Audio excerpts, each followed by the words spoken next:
चलते हैं अब न्यूज डेस्क की ओर समाचार पत्रों की सुर्खियां जानने के लिए।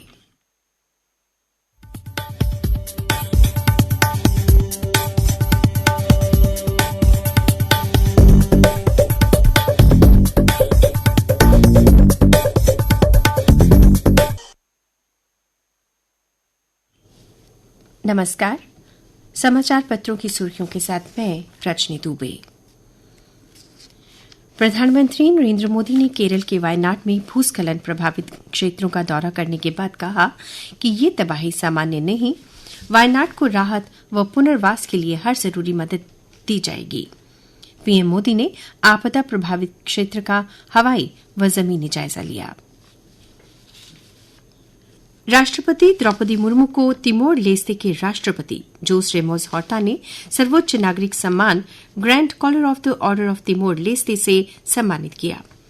राष्ट्रपति मुर्मू ने कहा, यह सम्मान भारत व तिमोर लेस्ते में गहरी मित्रता को दर्शाता है। अनंतनाग में 8वीं मुठभेड़ में शनिवार शाम 2 जवान बलिदान हो गए। 2 नागरिकों और 4 जवानों समेत 6 घायल हुए हैं।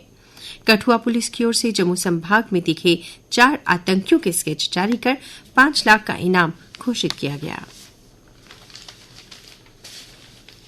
बारामूला की 10,000 युवतियों ने कशूर रिवाज सांस्कृतिक उत्सव में सबसे बड़ा कश्मीरी लोक नृत्य प्रस्तुत करने का विश्व रिकॉर्ड बनाया।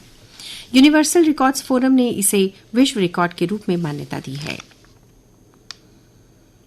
रियासी आतंकी हमले में मारे गए बस चालक विजय कुमार की पत्नी रेणु शर्मा को अनुकंपा के आधार पर नौकरी दी गई। उपराज्यपाल मनोज सिन्हा ने शनिवार को उन्हें नियुक्ति पत्र सौंपा। अमरनाथ यात्रियों की कमी को देखते हुए आधार शिविर भगवती नगर जम्मू से जत्थे को रोक। शनिवार को भी आधार शिविर से कोई जत्था नहीं भेजा गया। आखिरी पड़ाव में चल रही यात्रा में श्रद्धालु सीधे ही बालटाल रूट के लिए पहुंच रहे हैं। स्वतंत्रता दिवस को लेकर विभिन्न गतिविधियों का आयोजन किया जा रहा है। इस कड़ी में 12 अगस्त को जम्मू जिले में तिरंगा यात्रा निकाली जाएगी। यह यात्रा गुलशन ग्राउंड पुलिस हेडक्वार्टर से शुरू होकर जम्मू विश्वविद्यालय के पिछले गेट गुज्जर नगर तवी पुली से होती हुई वापस गुलशन ग्राउंड में संपन्न होगी। जम्मू कश्मीर में विधानसभा चुनावों की सुगबुगाहट के बीच जम्मू और श्रीनगर में विधानसभा परिसरों को सजाने, संवारने और दुरुस्त करने का काम सरकार ने शुरू कर दिया। शनिवार को मुख्य सचिव अटल डुल्लू ने की अध्यक्षता में प्रशासनिक अधिकारियों की श्रीनगर में बैठक हुई। बांग्लादेश में हिंदुओं समेत अल्पसंख्यकों पर 205 हमले। हिंदू समूह ने अंतरिम सरकार के प्रमुख मोहम्मद यूनुस को पत्र लिख सुरक्षा की करी मांग। सहकारिता मंत्री अमित शाह ने कहा, देश भर की सभी सहकारी मिलें इथेनॉल का उत्पादन करने वाली हों, मगर इसके लिए गन्ने का विकल्प तलाशें। उन्होंने इसके साथ ही जैव ईंधन विनिर्माण के लिए बहुआयामी दृष्टिकोण अपनाने पर जोर दिया। उन्होंने कहा, चीनी उत्पादन का पूरा मुनाफा किसान के बैंक अकाउंट में पहुंचे, ये हमारे लक्ष्य होना चाहिए। विदेश मंत्री एस जयशंकर ने शनिवार को मालदीव की सबसे बड़ी जल एवं स्वच्छता परियोजना का उद्घाटन किया। इस परियोजना के लिए भारत ने $11 करोड़ की आर्थिक मदद दी थी। इससे 28 द्वीपों वाली मालदीव की करीब 28,000 जनता सीधा लाभ उठाएगी। कपड़ा उद्योग में छाई अनिश्चितता का समाधान जल्द। केंद्र वित्त मंत्री निर्मला सीतारमण ने कहा कि बांग्लादेश में उत्पन्न संकट के कारण भारतीय कपड़ा परिधान क्षेत्र में थोड़ी अनिश्चितता की स्थिति है। उन्होंने उम्मीद जताई कि वहां की अंतरिम सरकार जल्द ही मसलों को सुलझा लेगी और हालात सामान्य हो जाएंगे। और अब अन्य समाचारों के साथ मेरी सहयोगी रीना जामवाल। धन्यवाद।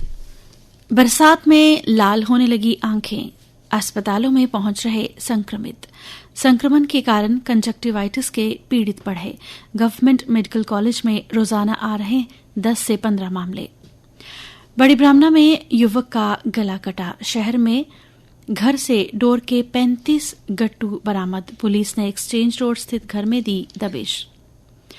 जम्मू संभाग कठुआ, डोडा और उधमपुर जिलों के जंगलों में हाल ही में हुए आतंकी हमले के बाद जम्मू कश्मीर पुलिस जवानों को जंगल में आतंकरोधी अभियान के लिए प्रशिक्षण दे रही है। जंगल में आतंकियों का काल बनेगी पुलिस, 21 दिवसीय कमांडो कोर्स शुरू। एडीजीपी बोले, क्षेत्र में उभरती चुनौतियों से निपटने के लिए ऐसे कोर्स समय की मांग। भारी बारिश से भूस्खलन, बद्रीनाथ हाईवे बंद, 22 राज्यों में आज अलर्ट। हिमाचल प्रदेश में भी कई जगह पहाड़ से पत्थर गिरे।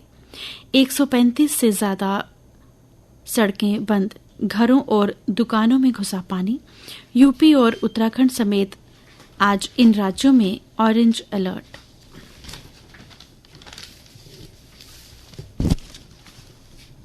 और अब खेल समाचार। फ्रांस के पेरिस में चल रहे ओलंपिक खेल में कांस्य पदक विजेता 21 साल के पहलवान अमन से प्रधानमंत्री श्री नरेंद्र मोदी ने फोन पर बात करते हुए कहा, आपका जीवन प्रेरणादायक। सितारे जमीन पर विश्वास के मंत्र और बूट शिविर ने हॉकी टीम को दिलाई सफलता, सिर आंखों पर बिठाई टीम। कांस्य पदक जीतकर घर लौटी हॉकी टीम। हरमनप्रीत ने कहा, अब बढ़ी जिम्मेदारी। 13 पदक जीत चुकी है हॉकी टीम ओलंपिक में। रितिका की हार के साथ ही कुश्ती में चुनौती खत्म। महिला कुश्ती के क्वार्टर फाइनल में किर्गिस्तान की खिलाड़ी के विरुद्ध बराबरी के बाद आखिरी अंक गंवाने के कारण हार का सामना करना पड़ा। इस हार के साथ भारतीय चुनौती भी समाप्त हो गई। और अब मौसम। जम्मू संभाग में झमाझम बारिश से गर्मी से मिली राहत। कल का अधिकतम तापमान 33 डिग्री सेल्सियस और न्यूनतम 26.4 डिग्री सेल्सियस रिकॉर्ड किया गया। आज सूर्यास्त होगा 7:21 पर और कल यानी सोमवार को सूर्योदय होगा 5:54 पर।